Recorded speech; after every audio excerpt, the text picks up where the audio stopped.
Right, this video is going to take on a very topical subject, which is how do we stop banks going bust? In the wake of the Lehman's disaster, governments and all sorts of other people have looked at this problem. For the time being, of course, we have several banks bailed out by the taxpayer in the UK, but long term, how do we stop it happening again? And the latest proposal to come out of the Treasury is something called ring fencing of retail banking. So what is that? And is it likely to work? Okay, so basically to talk about ring fencing, we need to talk about what banks do and just identify where the problem's thought to be. So a typical large bank these days can be broken down very crudely into retail banking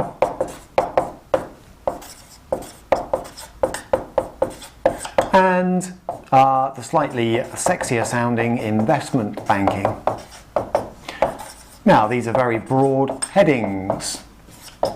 This one's also known as merchant banking, but in essence, retail banking can be stripped down in bare bones terms to taking savings off people, apologies there, and making loans using those savings and loans. So retail banking in its most basic form is people put money in the bank. Now, banks are quite clever. What they do is they reckon that if I put £100 into the bank now, I'm not going to walk in tomorrow and ask for £100 back. I might walk up to the cash point machine tomorrow and ask for, say, £10 back, but I'm unlikely to ask for the whole lot. So, having taken my savings, they stick £10, let's say, in the cash point machine, simplifying obviously there a little bit, and the other 90 I've just given them, they can lend out. And that ability to create credit off the back of deposits is quite a useful part of what banks do. And it helps to explain why all the talk about which parts of banks to ring fence and so on focus not just on deposits but on loans because of credit creation using bank deposits. So if retail banking is the kind of steady cash cow business of taking deposits, paying an interest rate on them, lending the money out, presumably at a higher rate, and that money can be lent out in the form of personal loans, mortgages for example, and corporate loans to companies. That basically is half the story for a lot of banks today, because retail banking has often been merged now with investment banking. There are banks out there, HSBC for example, Barclays, which do both. Equally, there are banks out there that just do this, largely, Goldman Sachs, JP Morgan for example, and prior to it going bust, you had Northern Rock, you've got the building societies that largely focus on just the retail side. And the problem is thought to be, in a way, the combination banks, the ones that do a bit of everything. Because investment banking is a whole raft of activities that I cover in another video, but it includes M&A, taking a fee from corporate clients for advising on deals, the timing, the price and so on, new issues, advising on IPOs and the like, and also dealing, also known as proprietary trading, risking the bank's own capital, hedge fund style, to make money. And that could be in any number of markets, foreign exchange, shares, bonds, swaps, you name it. Now, latest proposal is essentially this. What the coalition are thinking of doing is saying retail banking needs to be quite literally ring-fenced. Now, Vince Cable would like to go a little bit further than that. He's proposed a complete split between retail and investment banking. So ring fencing isn't that, it's a kind of halfway house. And most of the issues surrounding this idea of ring fencing surround what are you going to ring fence? What activities are we talking about? If it's retail banking, what does that mean? Secondly, how's it going to work in practical terms? And thirdly, will it make any difference? Will it make a bank less risky or possibly even more risky? So, to answer those three questions, how's it going to work? That's a good question. That's being chewed on at the moment. How do you separate out retail banking and ring fence it in a way that will keep regulators happy from the sexy high-risk investment banking stuff? Answer, in practical terms, you can identify the people that work in that area. Let's say there are 1,000 of them. You could put them in a separate building. You can design IT firewalls and blocks. You can have security cards that only let people into certain parts of your organisation. You can do all kinds of things in practical terms to try and demonstrate that you have literally fenced off the people who work in retail banking that's meant to be safe, boring, staid, low risk, from the people who do the sexy stuff in investment banking. So, in practical terms, the so-called Chinese walls, artificial barriers to people who shouldn't talk to each other, talking to each other, could, in theory, be set up by the big banks. Only problem with Chinese walls, of course, is they don't work so well down the pub on a Friday evening when you're not in the bank anymore.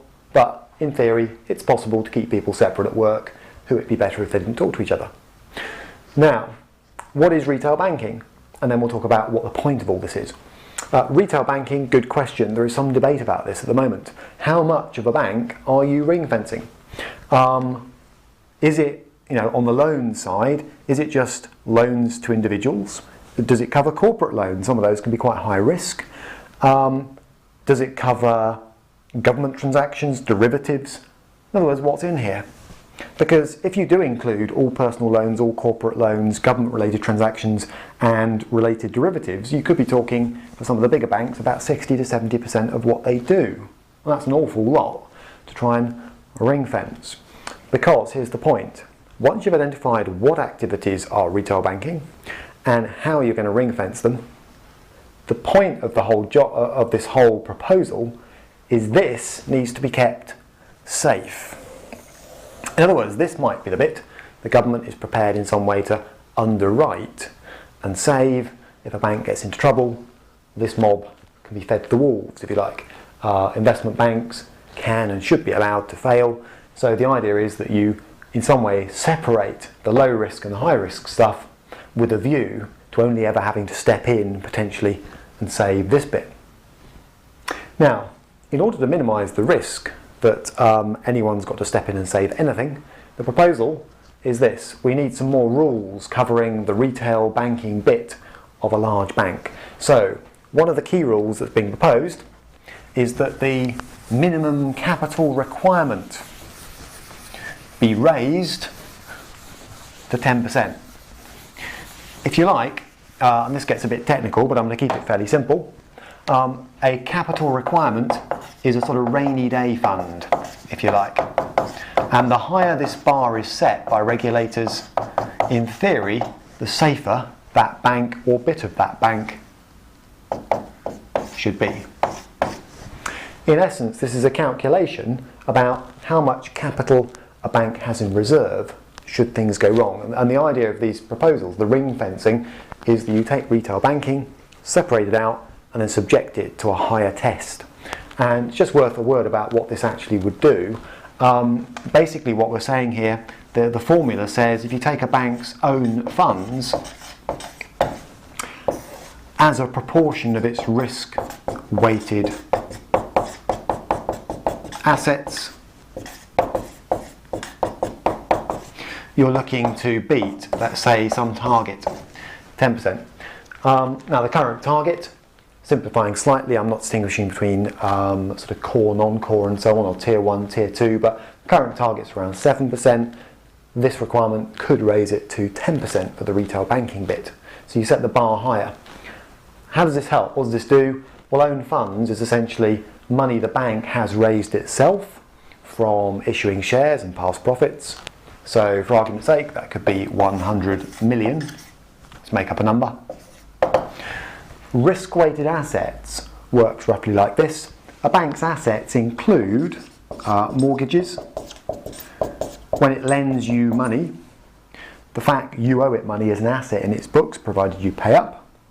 So let's say there are 100 million of those on the bank's books.